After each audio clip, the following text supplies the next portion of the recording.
दोनों हाथ दोनों घुटनों पर रख लें और पैरों के पंजों को यथा संभव आगे की ओर झुकाएं, सांस छोड़ते हुए, और पुनः पीछे से पीछे यानी अपनी ओर झुकाएं सांस भरते हुए। 3 आवृत्ति इसका अभ्यास करें।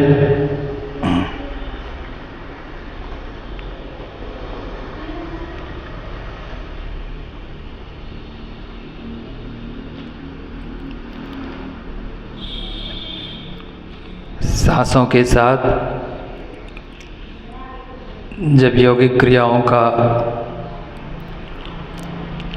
मेल होता है, तालमेल होता है, रिदम होता है, तो हमारे अन्नमय कोश की शुद्धि होती है। अन्नमय कोश हमारा स्थूल शरीर नहीं है। अन्नमय कोश अन्न के कारण तत्व से निर्मित कुछ उपत्यकाएं हैं, जिनकी सहायता से हमारा स्थूल शरीर हमारे अन्नमय कोश से जुड़ा रहता है। अन्न के स्थूल भाग होते हैं, सूक्ष्म होते हैं, कारण होते हैं। स्थूल भाग में उसका स्वाद और भार होता है, सूक्ष्म में उसका गुण एवं प्रभाव होता है, और कारण में उसका संस्कार होता है।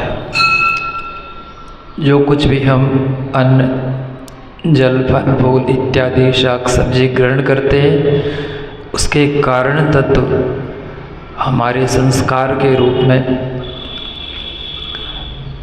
प्रकट होते हैं, और उसी से अन्नमय कोश की शुद्धि होती है। अब हम लोग घुटना से दाहिने पैर को मोड़ें, बायां पैर सीधा ही रहेगा, स्ट्रेट रहेगा। घुटना से दाहिने पैर को मोड़ें, दोनों हाथों से घुटना एवं टखना को पकड़ें और बाएं दाएं, जैसे छोटे बच्चे को हम लोग गोद में लेकर झुलाते हैं, लेफ्ट एंड राइट, बाएं दाएं, उसी प्रकार से अपने पैर को इस तरह से घुमाएं, इस तरह से उठा करके।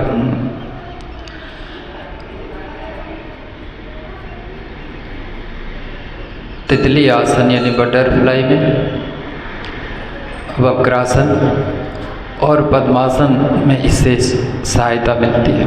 अब दूसरे पैरों का भी इसी प्रकार से व्यायाम करें।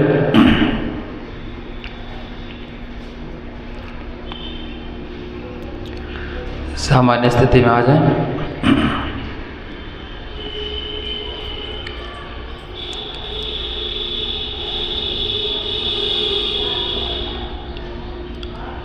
अब पैर को 1-2 फीट के फासला पर ले जाएं।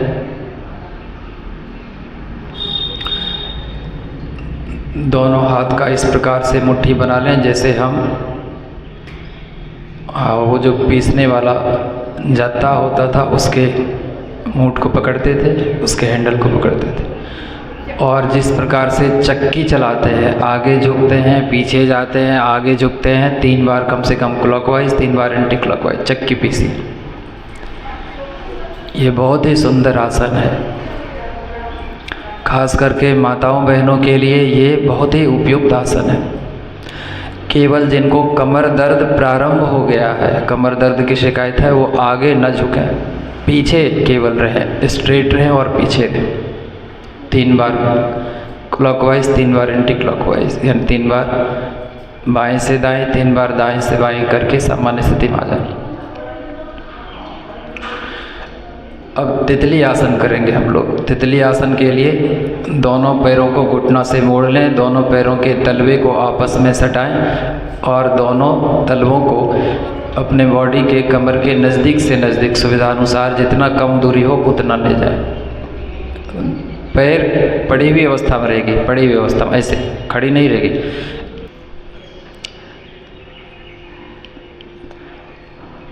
हमारे सर्विकल रीजन का, हमारे रीनल रीजन का, हमारे पेल्विक रीजन का, यानी हमारे कमर के आसपास जितने महत्वपूर्ण हमारे अंग हैं, ये सबका एक्सरसाइज है, सबको ठीक करता है। जैसे किडनी है, यूरिनरी ब्लैडर है, प्रोस्टेट है, आदि आदि,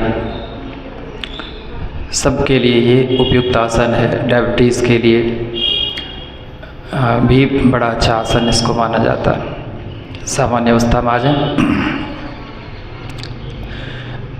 दोनों पैरों को 1 से 2 फीट फैला लें, पीछे दोनों हाथों का टेक लगा लें, थोड़ा सा पीछे की ओर झुक जाएं। 1-2 लंबी गहरी सांस लेकर सांसों को सामान्य करें, पुनः सामान्य सांस लेते रहें। कम से कम 4-5 सांसों का विश्राम, तब हम लोग प्रज्ञा योग का अभ्यास करेंगे।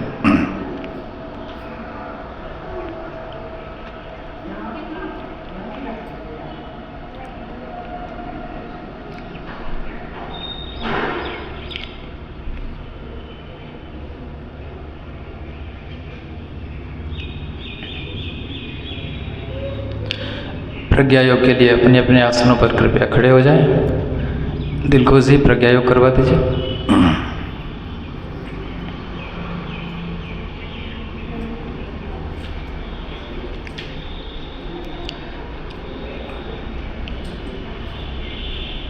प्रणाम की मुद्रा बना लें, अपने अपने इष्ट का स्मरण करें, वरना सविता देवता का ध्यान करें। ओम मित्राय नमः का मनी मन जप करते हुए दोनों हाथों को ऊपर ले जाना है। सांस भरते हुए दोनों पंजे पर पूरे शरीर को ऊपर से ऊपर स्ट्रेच करना है। ताड़ासन, हाथ दोनों कान से सट जाए, इतना ऊपर रहे, इतना ऊपर और पैरेलल रहे। हाथ दोनों कानों से इस तरह से सट जाए। ताड़ासन। सांस छोड़ते हुए धीरे धीरे आगे की ओर झुकें। पादहस्तासन, दोनों हाथों से दोनों पैरों के पंजों को स्पर्श करने का प्रयास करें। जिनसे जितना बन पड़े उतना ही करें, जोर ज़बरदस्ती न करें। संभव हो तो अपनी नाक को घुटने से लगाने का प्रयास करें। केवल आप प्रयास करें। कम से कम 10 सेकंड, ज़्यादा से ज़्यादा 30 सेकंड एक अवस्था में टिकें। अब वज्रासन में चले जाएं। वज्रासन में बैठे, दोनों घुटना आपस में स्पर्श किया हुआ रहे। पीछे से दोनों पैर के पंजे पड़ी हुई अवस्था में इस तरह से रहे कि दोनों पैर के दोनों पैर के अंगूठे आपस में मिले हुए रहे, टच करें। एक के ऊपर एक नहीं, केवल टचिंग पोजीशन में रहे। दोनों हाथ घुटने पर रखें। वज्रासन काफ़ी महत्वपूर्ण आसन है। खाने के बाद वज्रासन में प्रतिदिन 5 से 10 मिनट हर एक इंसान को बैठना चाहिए। खाना खाने के बाद हर एक इंसान को वज्रासन का अभ्यास करना चाहिए। अब धीरे धीरे दोनों घुटनों को कमर के पैरेलल फैला के उस पर खड़े हो जाएं। और जो उष्ट्रासन कर सकते हैं वो दोनों हाथों को पीछे ले जाएं, दोनों पैर के तलवे से उसका स्पर्श करें। बॉडी को बैकवर्ड यानी स्पाइन को पीछे की ओर मोड़ें। कमर दर्द, सर्वाइकल, लीवर, किडनी इत्यादि के लिए, स्प्लीन के लिए काफ़ी अच्छा आसन है। ब्रह्मचर्य के पालन के लिए अच्छा आसन। आंखें बंद रखें।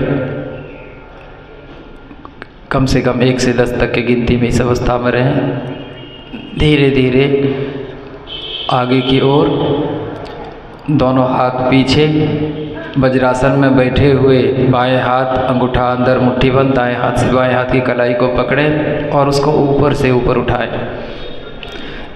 योग मुद्रासन। योग मुद्रासन के भी कई सारे लाभ हैं। योग मुद्रासन का अभ्यास करने वालों को प्रोस्टेट का प्रॉब्लम नहीं होता। हॉर्निया में भी ये लाभदायक है।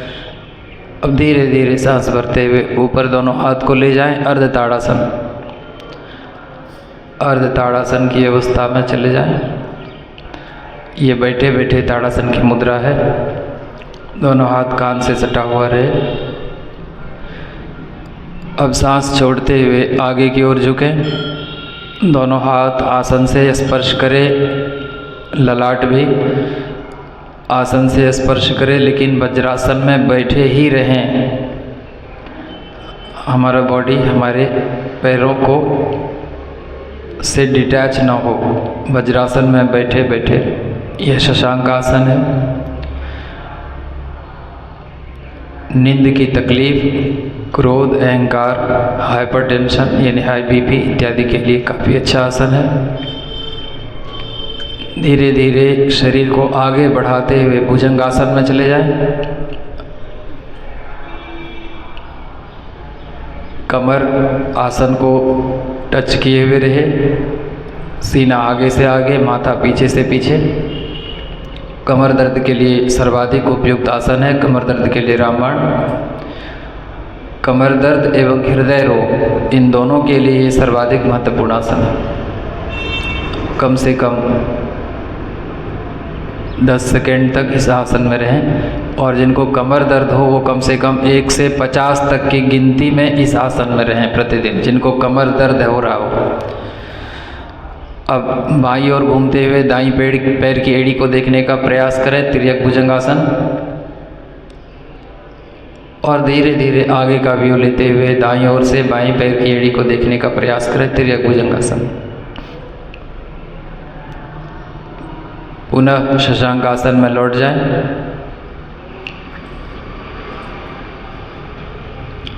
पुनः शशांक आसन में लौट जाएं। वज्रासन में बैठे बैठे माथा और दोनों हाथ आसन को टच करें। अर्धताड़ासन, अर्धताड़ासन वज्रासन में बैठे बैठे दोनों हाथों को ऊपर ले जाएं।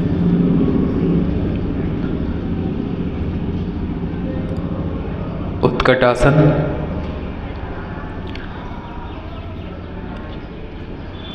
उत्कट आसन में बैठे हैं। बैलेंस के लिए, एकाग्रता के लिए, याददाश्त के लिए अच्छा आसन है। उत्कट आसन दूसरे तरीके से भी किया जाता है। जैसे हम लोग कुर्सी पर बैठे हैं ऐसा भाव करें बिना कुर्सी के, वो भी उत्कट आसन है। अब दोनों हाथों को दोनों पैर के पंजों से स्पर्श करें, बॉडी को फोल्ड करें, पादहस्तासन।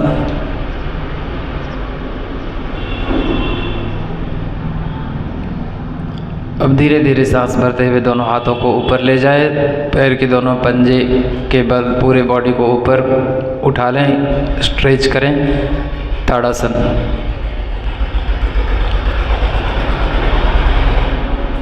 दस सेकेंड तक कम से कम रुकें। शक्ति संवर्धन आसन, दोनों हाथ की मुट्ठी बांधते हुए मुट्ठी में शक्ति का आकर्षण करते हुए ओंकार का उच्चारण करते हुए धीरे धीरे दोनों हाथों की मुट्ठी को नीचे ले आएं, पैर के पंजे को भी ज़मीन पर टिकाएं, अपने आसन पर बैठ जाएं। दोनों पैरों में 1 से 1.5 फीट का फासला कर लें। दोनों हाथों का पीछे टीक लगाकर बॉडी को पीछे झुका लें, विश्राम की मुद्रा। 1-2 लंबी गहरी सांस लेकर सांसों को सामान्य करें।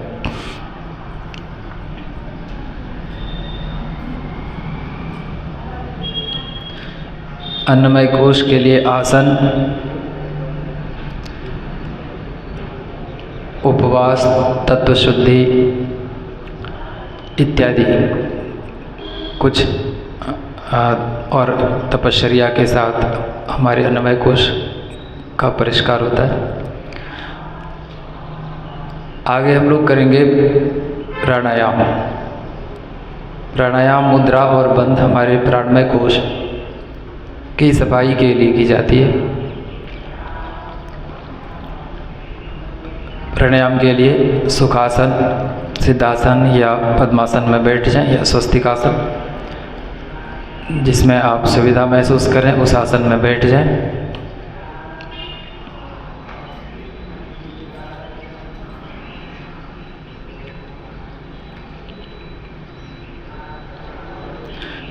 आज हम लोग करेंगे नाड़ी शोधन प्राणायाम, जिससे नाड़ी की यानी प्राणों का संचार पथ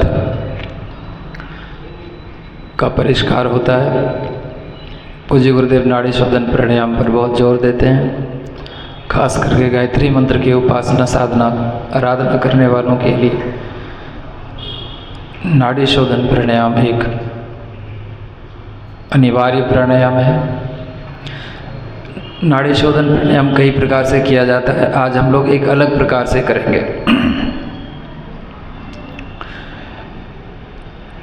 पहले दाहिने हाथ के अंगूठे से बाएं हाथ को आप ज्ञान मुद्रा में रख सकते हैं। दाहिने हाथ के अंगूठे से दाहिनी नासिका को बंद करें और बाईं नासिका से 5 बार सांस, लंबी गहरी सांस लेना है और छोड़ना है। बाईं से ही लेना है, बाईं से ही छोड़ना है। बाईं से ही लेना है और बाईं से ही छोड़ना है 5 बार, धीरे धीरे लयबद्ध तरीके से लंबी गहरी सांस।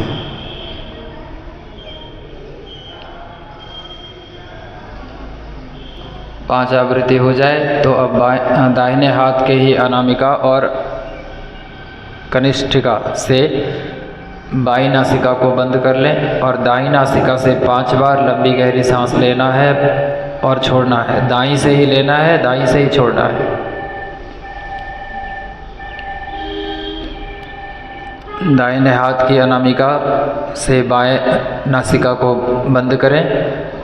दाईं नासिका से 5 बार लंबी गहरी सांस लेना है और छोड़ना है। आवृत्ति पूरी हो जाए तो दोनों नासिकाओं से लंबी गहरी सांस भरनी है और मुंह से सांस छोड़ना है।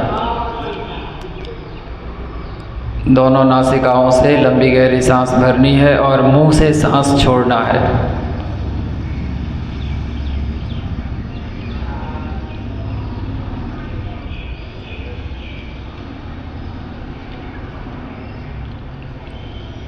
ये नाड़ी शोधन प्राणायाम था।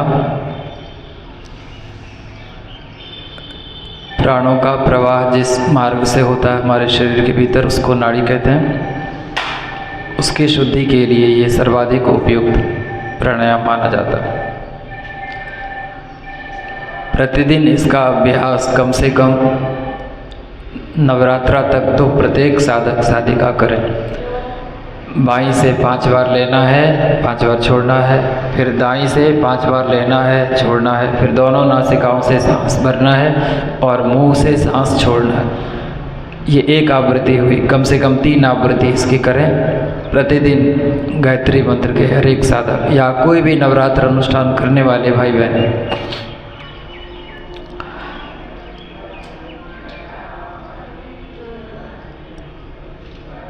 अब हम लोग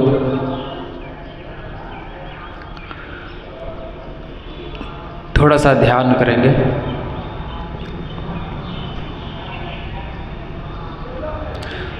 मनोमय कोश की शुद्धि के लिए, उसके परिष्कार के लिए जप और ध्यान, त्राटक इत्यादि काफी उपयोगी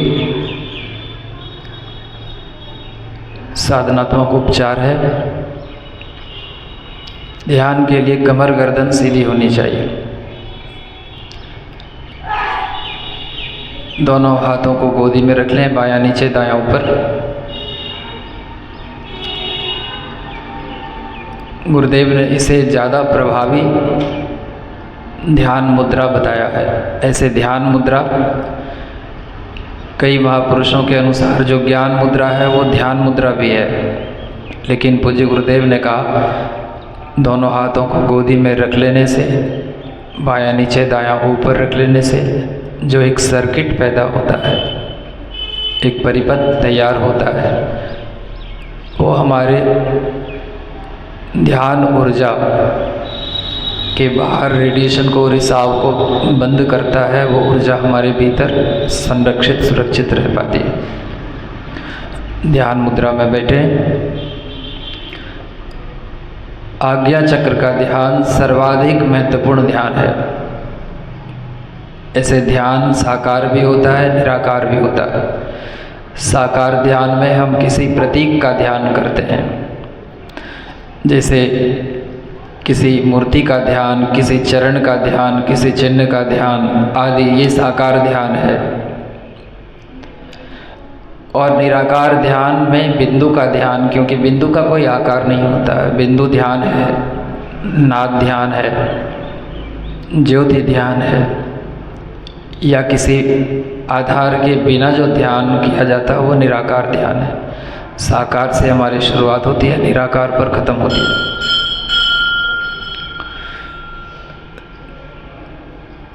ध्यान के लिए एक और उपयोगी बात है, आंखें हमारी बंद रहे। ये ज़्यादा उचित है। इस कलयुग में जो वातावरण, वायुमंडल या हर तत्व विषाक्त हो चुका, उसके लिए दोनों आँखों को बंद रखें कोमलता से। आधी खुली आधी बंद, ये भी एक प्रकार की स्थिति बताई गई है। दोनों आंखें खुली हुई हठ योग में ये भी ध्यान का त्राटक का एक उत्सर बताया गया है। लेकिन सर्वाधिक जो निरापद यानी सुविधा अनुसार सुविधा युक्त एवं संकट विहीन जो मार्ग है वो है दोनों आंखों को बंद रखें।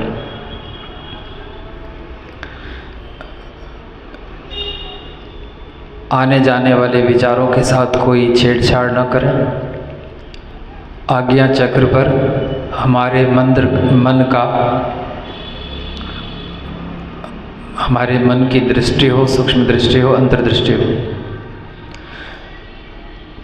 कई सारे महापुरुष कहते हैं मूलाधार से ध्यान शुरू करें, मूलाधार चक्र पे, फिर स्वादिष्ठान आदि। कोई कहते हैं आज्ञा चक्र, कोई कहते हैं किसी ज्योतिर्मय प्रतीक का ध्यान। पूज्य गुरुदेव ने स्वर्णिम उदीयमान सविता देवता के ध्यान को सर्वाधिक उपयुक्त ध्यान बताया है। लेकिन अगर स्वर्णिम सविता देवता का भी ध्यान हम लोग करें तो चक्र हमारा कौन सा हो, तो चक्र आज्ञा चक्र का अगर हमने चुनाव किया तो वो सबसे ज़्यादा और सबसे आसानी से फलदायी है। इसको आशुतोष ध्यान कहते हैं। ये शिव चक्र है, क्योंकि आज्ञा चक्र हर एक चक्र को प्रभावित करता है। किसी दिन इसके विषय में हम लोग विचार विमर्श करेंगे। आज्ञा चक्र यानी दोनों भावों का जो मध्य बिंदु है, भ्रूमध्य है, उस पर अपने ध्यान को इस तरह से एकाग्र करें कि ईड़ा और पिंगला दोनों नाड़ियों में आपस में आकर्षण हो सके, दोनों का मिलन हो सके। ओंकार की शुरुआत के साथ ध्यान में प्रवेश करें, अगली ओंकार पे ध्यान को ख़त्म करें। यहाँ समय सीमा को देखते हुए लंबा ध्यान नहीं कराया जा सकता।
दोनों हाथों को आपस में रगड़ें।